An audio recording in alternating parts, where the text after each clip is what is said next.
What's going on, everybody? Today we're going to be covering the DKW-Vemag Fissore. Strap in, let's do this. The story of the DKW-Vemag Fissore is one of those elegant, poetic moments in automotive history where Italian design, German reliability, and the ambition of the Brazilian engineering market came together. To understand the Fissore, you gotta look at the very unique situation of the early 1960s here in Brazil. A growing Brazilian industry protected by trade barriers, a public hungry for luxury, and the very unexpected swan song of the two-stroke engine. This vehicle was the product of three manufacturers coming together in the sack, all mixing it up. Vemag in São Paulo, Auto Union in Germany, and the independent coach builder Carrozzeria Fissore in Turin. I know I botched that up, I'm sorry. Vemag was really a pioneer in the automotive industry here in Brazil, having assembled the first passenger car way back in the mid-1950s. While their existing cars, like the Bell car, were very successful here, they were essentially pre-war German designs. Vemag really needed something in this burgeoning car industry here in Brazil, especially to compete with Willys. They had some very nice vehicles. And the solution came from Italy. Carrozzeria Fissore was tasked with dressing the rugged DKW front-wheel chassis with an elegant body. Dress it up, please. Giving it a body that reflected the transatlantic style of that era. The result was a two-door sedan, debuting at the 1962 São Paulo Auto Show, although production didn't really get going until 1964. While the mechanics were all German, the soul of this little baby was all Italian. Unlike the rounded, bulbous shapes of the Bell car, the Fissore featured sharp lines, a prominent horizontal grille, a fishbowl for massive visibility. A clean, straight waistline ran from the headlights to the taillights. Looking good, young lady. These cars of this generation, they have beautiful curves. You really can call them a lady. These modern vehicles, not so much.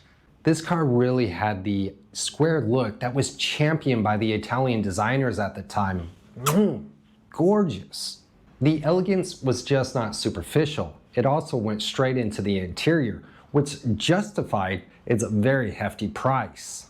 Refined dashboard with wood grain, nice upholstery, and soundproofing that was significantly superior to its utilitarian Primos. Underneath all this elegance lied the very peculiar DKW 3-cylinder.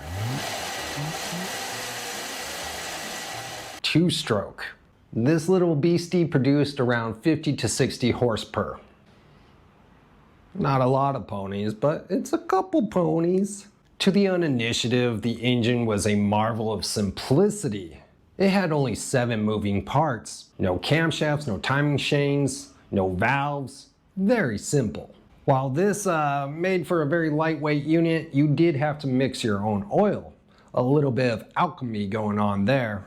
The famous Lubermat system did come along later, but most people continued to mix their own oil to prolong the life of the engine.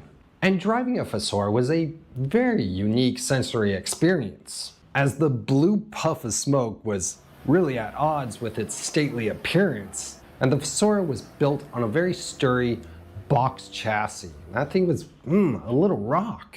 But it did have a very narrow track, so the body had significant hangover, kind of like Uncle Joe after NASCAR. Love you too, bro. And the suspension was transverse leaf springs, both front and rear. And that was really a robust setup for the suspension, but very outdated, even for that time.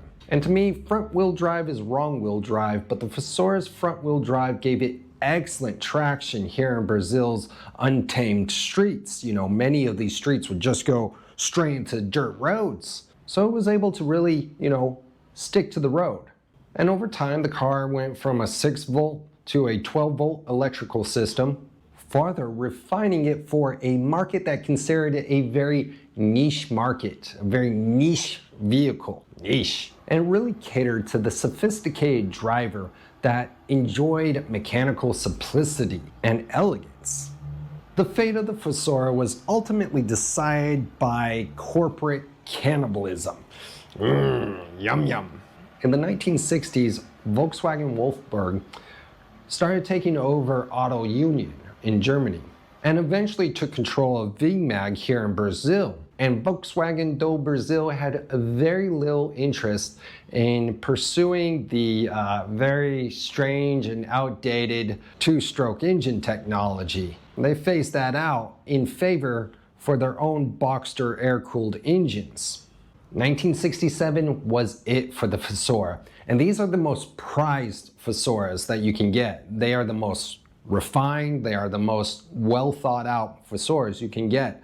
Definitely a niche vehicle, definitely a rare vehicle. By the time production ended, there was only like 24,000 of these ever built. Today, that car is really a crown jewel for collectors here in Brazil. If you see one of these out on the street, tip your hat to it, give it a little respect. It is definitely an icon here in the Brazilian market. She is definitely a lady, definitely a cornerstone of Brazilian tech. Well, this was kind of a short one. I want to thank you guys for joining me today. And if you have a vehicle you want me to cover, put it down in the word box and I'll get to that. But like I always say, I'll see you on the flip side. Até a próxima. Ciao, ciao. Be careful when you step in. You're gonna fall. Blah, blah, blah, blah, blah. Blah, blah, blah, blah, blah.